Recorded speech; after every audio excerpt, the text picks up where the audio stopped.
We finally gathered all our information for our speech. We're ready to sit down and put pen to paper and put our speech together. That's when we come to needing to know and understand speech structure. Speech structure makes completing a speech as easy as 1, 2, 3. But the problem is that when students hear that they have to write a speech, they immediately go into English paper mode. And there are huge differences about how you're going to speak versus how you write. I always encourage students to speak their speech out loud and then write it on paper. Don't write and then speak, because you speak differently than you write. So there's some distinct differences between speaking versus writing. So number one, we speak in shorter sentences. So you want your speech to have shorter, simpler sentences. You're going to have plainer language than you would in a normal paper, so you want to make sure you do that. You want clear explanation. And then in a speech, you're going to have a lot more repetition of key points. We're going to emphasize our key points at a minimum of 3 times in our speech. So you're going to hear a lot of repetition. And the reason for that is people are hearing and they can't go back and reread our speech. So we need to make sure that we repeat the key points at least 3 times. There's tons of research that says that speech organization is important. The first one is it helps our listener comprehend us better. So it helps them to better understand it. They're also more likely to remember what we have to say. And then by being organized, it gains us more credibility and trustworthiness. If we're organized, they think we have our stuff together and they believe us more. The most important thing about speech structure, though, to me personally, is that it gives our audience a roadmap to our speech. So you're going to see that in the structure that we're going to use, it's going to tell our audience what to expect. It's going to tell them where we are at every moment in the speech. And then it's going to show them that we're coming to an end of our journey. So I want you to think about this structure as a roadmap that gives our audiences signs throughout the speech. Your overall structure of your speech is going to have an introduction, which is going to be 10 to 20% of the speech, the body, which is the majority of the speech, and a conclusion, which is 5 to 10% of the speech. I'm going to give you the most important thing first, and always, always, always start by writing the body of your speech. You know what your main points of your speech are. Get your main points and the evidence that support them down on paper first. Then go back to your introduction and then to your conclusion. Your introduction and your conclusion will write themselves pretty easy if you've done the body. If you haven't done the body, you're going to struggle with your intro and your conclusion. However, even though I'm going to ask you to start with the body, today, as I explain the parts of the speech to you, I'm going to start with the introduction. First, let's talk about what the function of the introduction to the speech is. The first goal is to gain your listeners' interest in your topic. So you want to gain their attention and make them want to listen to your speech. You're going to develop that roadmap that we talked about, and you're going to give them an overview of what you're going to do in your speech. Then you're creating a first impression.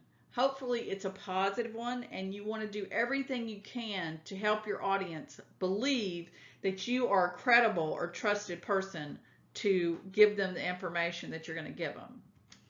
Then you want to create a smooth interest into your speech. So you want to kind of come in and have a smooth takeoff into your speech. You want to start navigating your journey as smoothly as possible. So there's 5 elements that are required in the introduction to the speech, and some of them should be exactly in the order they are in. So we're going to talk about those. The first element is the attention getter. This is basically the statement where you try to gain the interest of the audience. The second one is the topic audience relevance, which is basically where you're telling what your topic is and you're explaining to the audience why they should care about this topic. The next is your thesis or central idea. We've talked a little bit about this. This is just the main idea of your speech. Then your credibility. Basically, credibility is saying why you're to be trusted on this topic. And then your preview of main points. So we're going to talk about all of these in much more detail as we go through the rest of this lecture. But those are the 5 elements. They have to be in your speech and they have to be labeled. Your attention getter can be equated to the hook in English, And all it is a statement or story that gains the audience's interest. Some guidelines for the attention getter is it needs to be related to your topic. So I could clap my hands or yell to get people's attention, but that's not really an attention getter. It has to be related to my topic, because if not, once I get their attention, I'm going to immediately lose it. It should be favorable and not offensive, so you don't want to turn people off with your attention getter. And it is always, always, always the first statement that comes out of your mouth. You don't ever say, today I'm going to talk about, or my name is. You always start with your attention getter. One example of a common attention getter is a rhetorical question. It's just a question that you're not requiring your audience to answer, but it's to get them to think or reflect. And here's just an example of a rhetorical question. Have you ever thought about what you will do when you get out of college? You don't expect your audience to answer that question, but it might be a way to go into a speech about careers after college. Instead of a rhetorical question, you could ask a real question. So you really want your audience to indicate some type of answer. And here's a couple of examples. By a show of hands, how many of you bought your last pet at a pet store? Raise your hand if you've ever body surfed. If you're using real questions, there's some things that you should do. The first is make sure that you tell your audience what you want them to do. So in my example, I said raise your hand. I'm giving them a direction of how I want them to respond. I could also say stand up or put up your left hand, something like that. But I'm telling them what I want them to do. Then I also try to do it non-verbally. So I show myself raising my hand so that they know what to do as well. Then you need to give them some time to respond. So once you ask the question, have a slight pause and give them time to respond. Then you should look around the room and get a sense of what their answer is. And then, just like you would with any other question, you wouldn't just move on. You would acknowledge that they responded. So I might make a statement like, okay, so most of you have body surfed, or so only a few of you have been body surfing. So you need to be prepared for their response. And you need to know what to do if you get a response that's not expected in your speech. So it's just like a normal question. You ask the question, you give somebody time to respond, and then you acknowledge their answer. That's just good polite etiquette, and you do it in a speech as well. You also could make a startling or unexpected statement, and it's just something that makes everybody listen to you. It's unusual or out of the ordinary.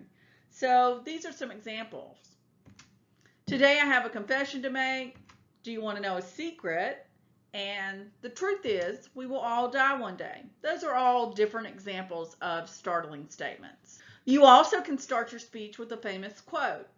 So it's a statement that's credible or famous, or it's really meaningful to your speech in some way. So this is an example. As John F. Kennedy said in his inaugural speech, ask not what your country can do for you, ask what you can do for your country. Note that I am doing a verbal citation of my quotation. I need to make sure my audience knows the source of the quotation. You also could use a short story. It could be real or hypothetical that you share with the audience. So these are two examples that I've given. And if you really want to read them, you can stop the slide here. I also have a handout that goes with this lecture where you can see the information as well. Just like you make startling statements, you can make startling statistics as well. So it's just data that people are going to find surprising. So here's my examples. Did you know that 5 out of 10 of you in this room will experience cancer sometime during your life? 98% of college students today will finish college with over $50,000 in student loan debt. Those are both startling statistics that should get the attention of our normal college room audience. These are some things that are not attention getters, and they really bug me to death if you do them. My topic is, that's not a way to start a speech. Today I'm going to discuss, I'm so nervous, my name is. None of those are ways to start speeches, so please, please, please don't do that. So once you've stated your attention getter, you're now ready to reveal your topic. And you reveal your topic by starting to state your thesis of your speech. So one of the next things you can do is you can talk about the thesis of your speech. And as a reminder, as we talked about before, the thesis is the overall idea of the speech. These are just a couple of thesis examples. I'm going to let you pause the video to read them, so I'm not going to read them for the sake of time, but these are just a couple of examples of different types of theses. Then at or about the same time as you're doing your thesis, so the thesis and this statement called the topic audience relevance can come either before or after each other. They're kind of somewhere in there together. You're going to have what's called a topic audience relevance statement. And basically what the TAR, as I like to call it, does is it introduces your topic and could be your thesis, along with why to listen to the topic and why it is important to the audience's life that they listen to the topic. These are some different examples of TAR statements. I'm not going to go over all of them. Once again, you can pause the video if you want to look at them. Just remember, they all explain why the topic is important to the audience. Then somewhere in the introduction to your speech, you also need to share some statement that shows the audience why you're qualified to talk about the topic. So we call this a credibility statement. And the credibility statement basically says that you researched or that you have personal experience on the topic and that qualifies you to be the one to tell them about the topic. Once again, here are some credibility examples for you, and if you want, stop the video and take a second to look at them. For some reason, people struggle with credibility statements. So I've included a few more examples that you can stop and look at if you would like to. While it's going to be important that you have a credibility statement in the introduction of your speech, you're going to try to gain credibility throughout the entire speech. So it's important that you do several different things to establish credibility. So for example, one of the things to give credibility is to show that you're competent. By showing your background and experience, you're showing your competence. But you also need to show that you're trustworthy. And you show that you're trustworthy by including all sides of an argument and telling people things that you might not be favorable even to your topic. So you want to show that you're trustworthy. You also show that you're trustworthy by being prepared for the speech. Then another way that you can build credibility with your audience is to share common ground with them. So you let your audience know what you have in common and similar experiences, values, and opinions you have with them. And then there's also what we call dynamism or charisma. And that's basically, you're delivering the speech fluidly. It shows that you're prepared and know what you're doing. And you share the speech with conviction. It seems like you're interested in your topic and have a passion for it.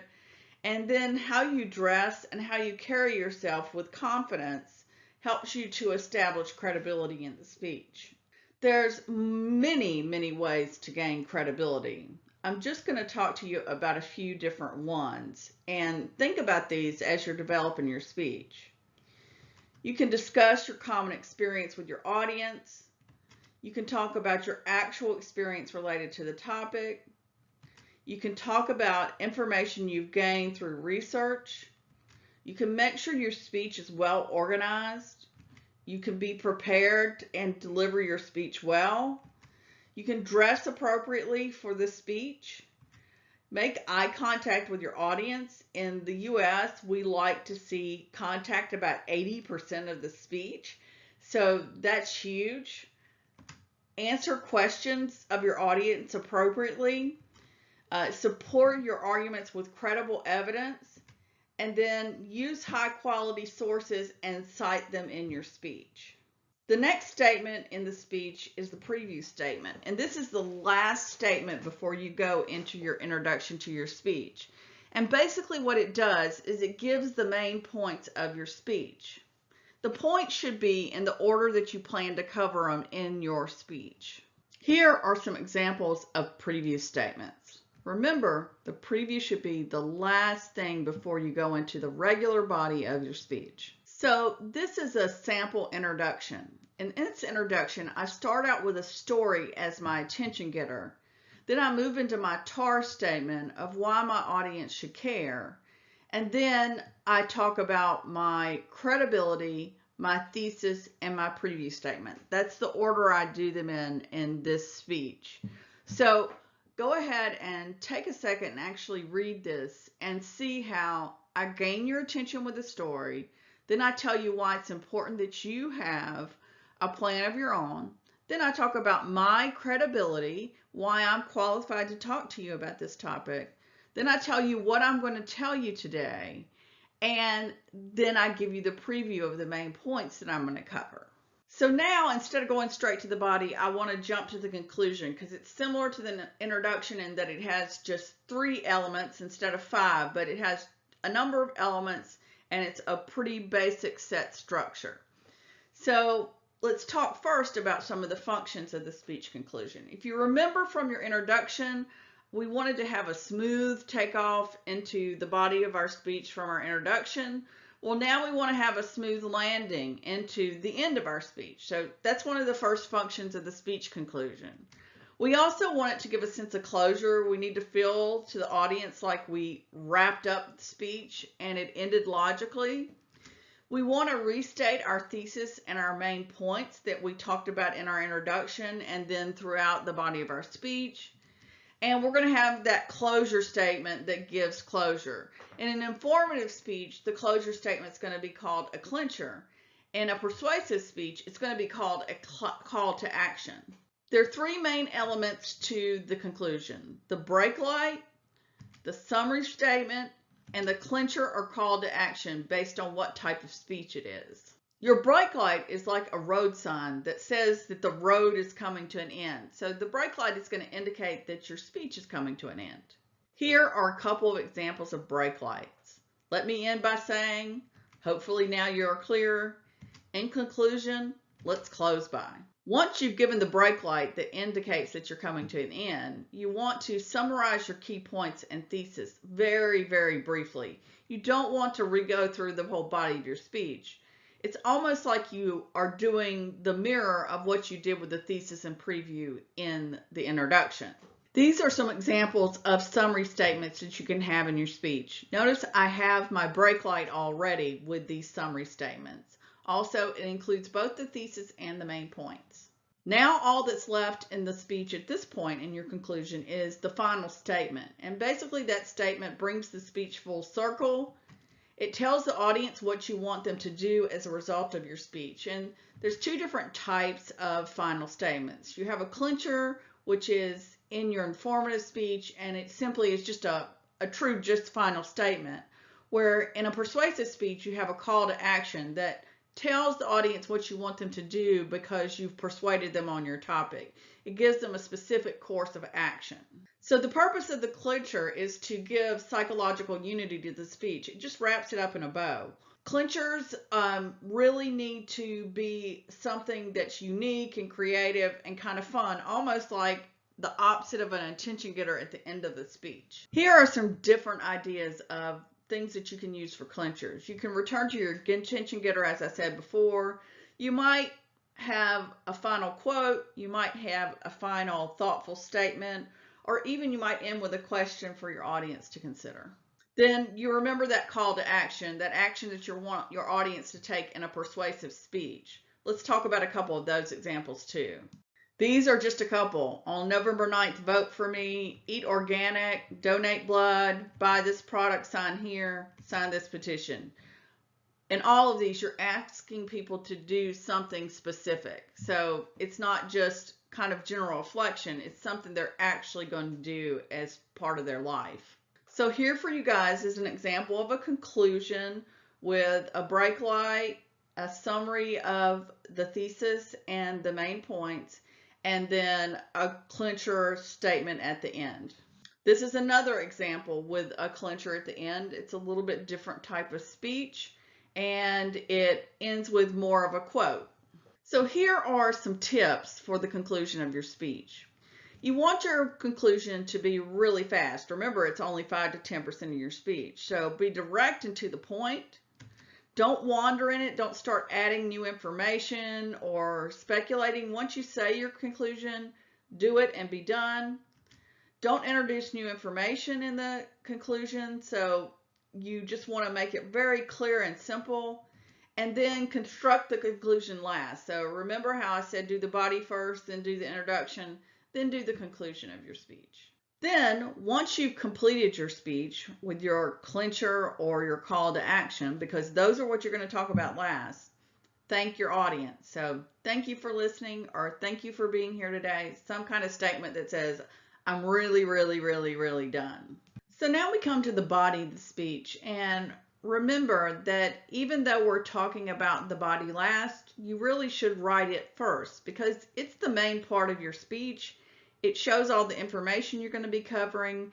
And once you do the body for your speech, once you write it, you have all the information you need to do your introduction and conclusion.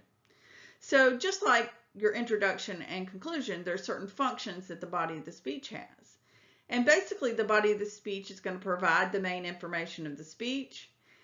It's going to be simple and organized and help your audience flow logically through the information.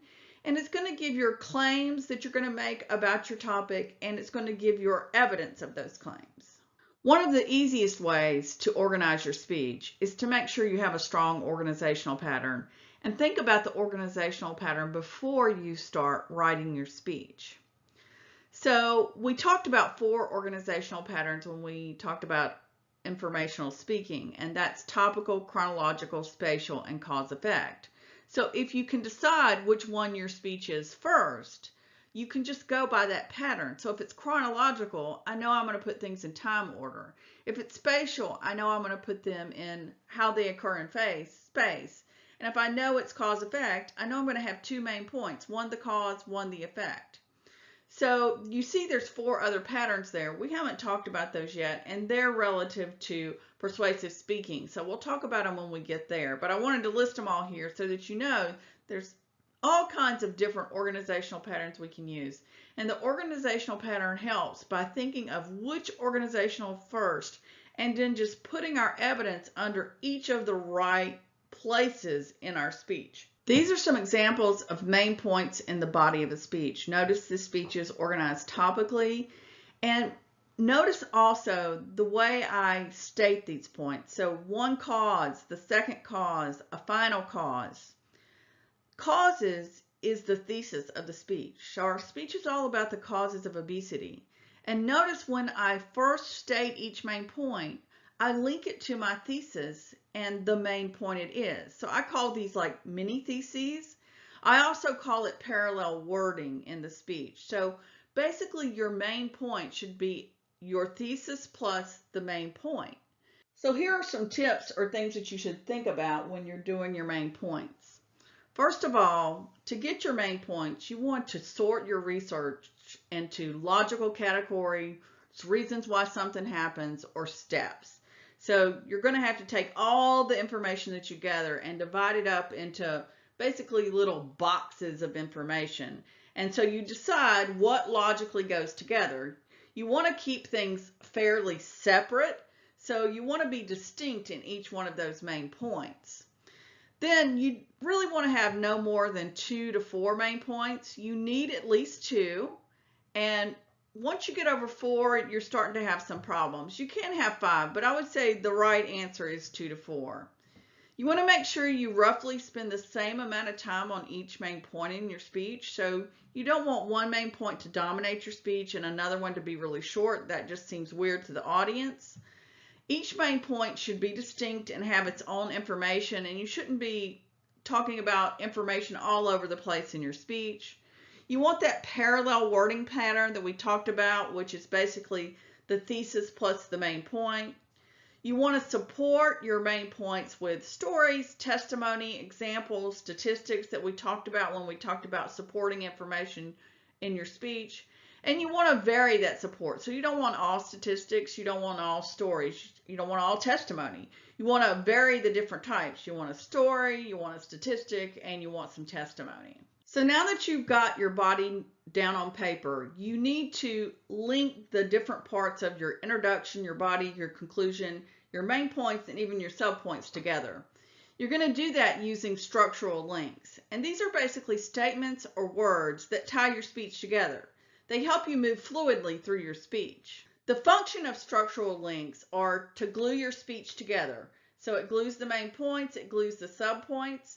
It provides a roadmap for your audience, and it helps to repeat your main points one more time for your audience. There's two different types of structural links we're going to talk about. The first are transitions, and then there's two types within transitions, previews and summaries. Then we'll also talk about signposts. So now let's talk about some examples of transitions, and we're going to talk about preview statements and summary statements, and I'm going to show you how they work in a speech. So this first example is an example of a preview. It tells you what's getting ready to come in the speech, and these usually occur between the introduction and the first main point. So let me first discuss what you will need to gather to be prepared to bake a cake. So we can tell what our thesis of our speech is there. We know that it's going to be how to bake a cake, right? That's our thesis. And we also know the first main point is gathering ingredients. So this is a nice transition between our preview and then what we're going to talk about next in the speech. This next example is both a summary and a preview. So we're going to wrap up the point we just ended, which was the causes of global warming. And then we're going to move into the solution, which is solve the problem. So basically we summarize by saying, so now that you understand the causes of global warming, let's look at ways to solve the problem.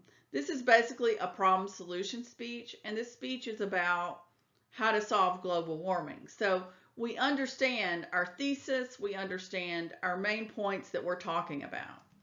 And then here's just a couple more examples of summaries and previews that you can use. So you can stop the video if you'd like to look at those. You need transitions with summaries and previews throughout the body of your speech. You should have one between your introduction and your first main point, between your first main point and your second main point, between your second main point and your third main point. If you have a fourth main point, you need one between your third and fourth main point, and God forbid if you have a fifth main point, you need one between your fourth and fifth main point. You also need one between your final main point and your conclusion. The second type of transition is called a signpost, and it's basically normally a single word, and it's used to connect subpoints within a main point together. These are statements like first, second, next, another, one of, second of, those types of words that you use, but they're used within a main point. They're not your major transitions. So in conclusion today, we're at the end of the speech, and I hope now that you have a better understanding of the introduction, the body, the conclusion, and transitions in a speech. If you have any questions, please reach out to me and I'll help you guys out. And as you should end all speeches, thank you.